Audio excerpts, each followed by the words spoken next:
presidente ako. Nagagastos ako sa gobyerno. Bakit ako magbubuhay sa mga putang inang yan?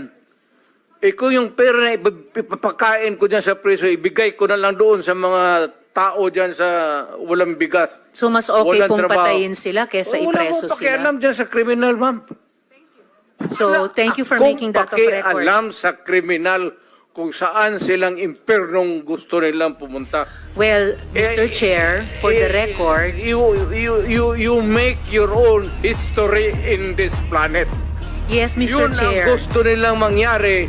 Doon sila sa impyerno at doon tayo magkita. Well, Walang kriminal kasi, sir, kasi nag-warning ako. Pag sinabi ko, when I became mayor, I'll give you 48 hours to pack up and disappear.